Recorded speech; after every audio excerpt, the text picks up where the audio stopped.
So we're going to start section 6.1 and or 1.6, and 1.6 will go with 6.1. So we're picking up a section from chapter 1 and putting it with chapter 6 because it goes really well together.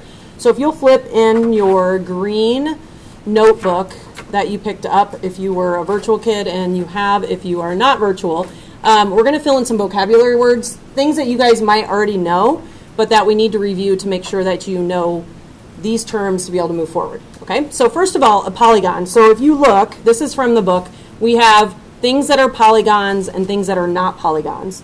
So what does it take to be a polygon? First of all, if you look at all of these figures in the polygon group, they are all closed. So you need to be a closed figure. You can't have any openings. And then you need to have sides that are segments. So we're going to go, you have coplanar segments, and we call them sides. So every side of your polygon will be a segment. It can't be curved. So like these figures over here that have curves to them, like circles and ovals, and this little weird thing, those are curved, so those will not be polygons. And then the other thing that you need to remember is the sides have a common endpoint. The sides that have a common endpoint are non-collinear. That wasn't the one that I was thinking of. I was thinking of this next one. So we'll talk about that one in a second. Let's do this B one. Each side intersects exactly two other sides, but only at their endpoints. Okay, so the things that I think are the three things that I think about when I'm a polygon. Number one is all of these are closed. Number two, all of the sides are segments. There are no curves. And number three is the sides can only intersect at the endpoints. So if you look at over here, this is not one polygon. This is two polygons because the sides are intersecting at something else other than their endpoints. This guy is curved, so he's not one. This guy is not closed. This guy is curved. This guy, the sides are not intersecting at the endpoints, and this guy is curved also. So those are the things I think about when being a polygon. Okay?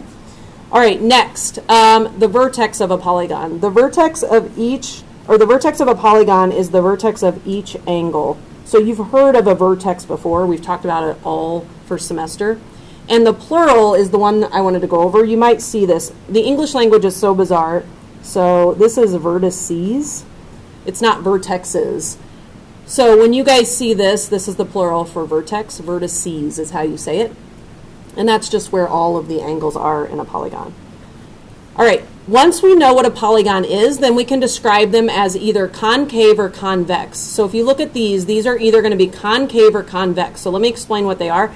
I like to think of concave as it caves in on itself. So it has the word cave in, and so if it's like divoting in on itself, then it's considered concave. So it says, suppose the line containing each side is drawn. If any of the lines contain any point in the interior of the polygon, then it's considered concave. So let me show you what I mean by that. So go up to this dude right here. This is a polygon, so we can describe him as concave, literally because he caves in. But check this out. If I draw in that side, if you look, it goes through the middle of the figure. That's going to keep it from being convex. It's going to be called concave then. And then if I draw this side, see how it's going through the middle of the figure? So that's the formal definition of it, but I just think of it, does it cave in or not? So if it doesn't cave in, it's called convex, which is most of the time what you're used to seeing a normal polygon look like. So these other ones, these are all convex. So no points of the lines are in the interior. So if you draw in one of the sides, it's not going to go inside the figure. So think about it as it doesn't cave in. Okay, so for instance, let's just split this picture part up, and let's go concave. I'm going to draw a concave quadrilateral, which is kind of interesting because most kids don't think a quadrilateral can cave in, but it can. So it's kind of like that. It's like a pointed heart here. But that's a concave quadrilateral, and then a convex quadrilateral would be one that doesn't cave in on itself, so it doesn't like divot in at all. All right, there's one other term right in this group that I want to go over, and it's n-gon. This is kind of a funny thing because if I don't know how many sides a polygon has, then it's n, because that's a variable like we use in algebra. So if it has n sides, then that literally means I don't know how many it has. So we called an n-gon. And that's just a generic term for a polygon that you don't know how many sides there are. All right, I'm skipping these. So you're going to do these tomorrow. Anything we skip, you'll go back and be doing tomorrow in your virtual day. Let's go down here to regular polygon. So you guys have done this before in middle school because I watched my own kids have these kind of polygons before. These are regular, and a regular polygon is going to have to be convex, so it can't cave in. And it's going to be both equilateral and equiangular. It's really hard to be a regular polygon. I mean, not very many things are equilateral and equiangular. If you are not a regular polygon, then you are called irregular. We don't use that a whole lot. Usually we just say polygon, but obviously if you're not regular, you're irregular. Okay, so let's go over here and draw two regular polygons that we've studied this year. So one would be an equilateral triangle because an equilateral triangle is also equiangular. Another, we're just going to start studying this chapter, but you know about it, is a square. A square is equilateral and equiangular. So these are called regular polygons, but again, it's really hard to be regular. There's only one regular polygon per how many sides you have. So there's like one regular pentagon, one regular hexagon. As long as, what I'm saying is, as long as the sides and angles, it's equilateral and equiangular, then it can be called regular, but that there's only going to be one instance in a picture where that would happen. All right, so the last thing in section 1.6 that I want to show you is the names of the different polygons by side. So I'm going to show this to you, and then you'll go back and fill this in on your virtual day. This is in your textbook, and I think I put, oh, I said page 57, so hold on, let me go to that page instead. So it says on page 57, and these are the names of the polygons. So you don't have to write them all now if you want to jot some down. I'm going to go through these names, and I'm going to point out the ones that I think you guys are going to have the most trouble with. So I honestly think you all know what a triangle is and a quadrilateral is, so 3 sides and 4 sides. Most of you will know what a pentagon is, which is 5 sides, but then it starts getting more difficult. So 6 sides is a hexagon. 7 sides is a heptagon. 8 you probably know because of an octopus, octagon. So 6 and 7 might be tricky.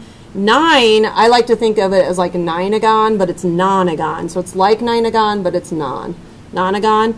10, a decade is 10 years, so most kids get decagon right. 11, we don't use this very often. Kids laugh at the name of this. This is called a hendecagon in our book. I've seen another book called an undecagon, like it's not cool, so it's an undecagon. We don't use an 11gon very often, or an 11-sided figure. 12 we do use a lot, which is dodecagon. I like to think of that as 10 plus 2 extra. So they put 2 letters on the front, do. So that's dodecagon. And then there's anything after 12. So if it's after 12, it'd be called like a 13gon, 14gon, 15gon, a million-gon, 950,000-gon. Whatever number you want just goes with gon. It's really professional. So those are the different terms. You've got to know 3 through 12, and then anything past 12 is just gon, that number with gon. All right? So if you didn't fill those in, that's fine. You can go back and fill them in when you guys fill in your vocabulary. Okay? All right. So now what's going to happen is we're going to flip in your green packet to your notes. And we're going to take a few things that we just talked about, and we're going to focus on this section at the top, which is section 1.6. So this is on page 5 in your green notes packet that we're just on. So for each of these figures, we are going to first classify it by how many sides it has, and then we're going to call it convex or concave, and then we're going to call it regular or irregular. And again, you can't be 2 at the same time. So if you're concave, you can't be convex. And if you're regular, you can't be irregular. So I'm just going to pick out a few to do. We're going to do 3 together, and then you are going to try these 3 on your own. All right, so let's start with this guy right here. So the first thing we want to do is classify it by its name. So we're going to count up how many sides. Literally, you just count the sides. 1, 2, 3, 4, 1, 2, 3, 4, 5. Whoa, that's a weird 5-sided figure. So if you look at the names that we were just talking about, a 5-sided figure is a pentagon. So you're going to put that in the first blank.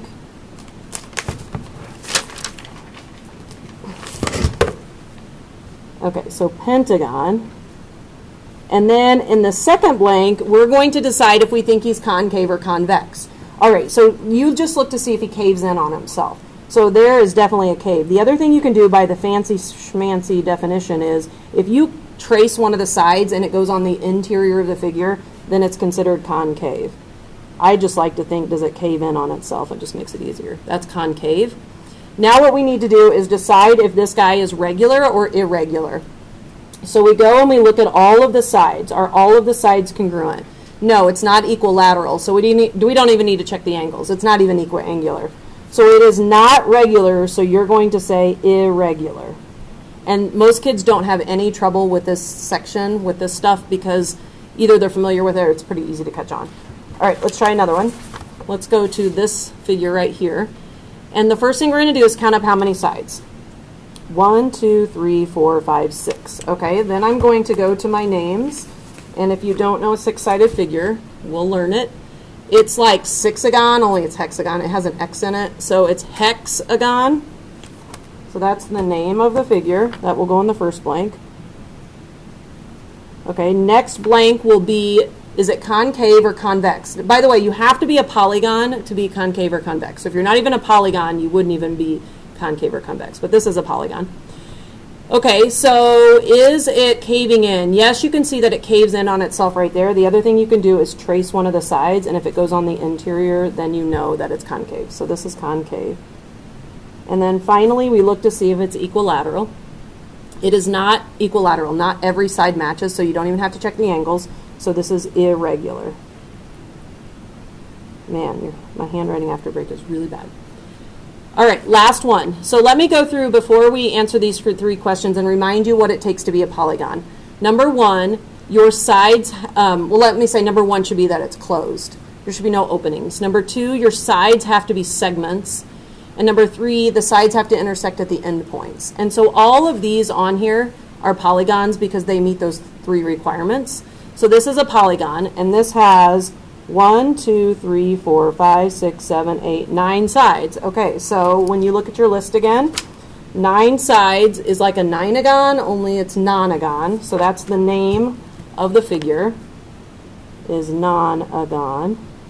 All right, next, does it cave in on itself? Well, there is no place where it divots. So if you look at all these sides, all the sides stay on the outside. So this is convex. And then you look to see if it's equilateral. Is every side equal to itself? Yes. Now you look at the angles. Is it also equiangular? Yes. Then that means you can call him regular. So this is a regular nonagon if you were classifying it. Okay. So what's going to happen is you are going to try these three questions and then you're going to check your answers.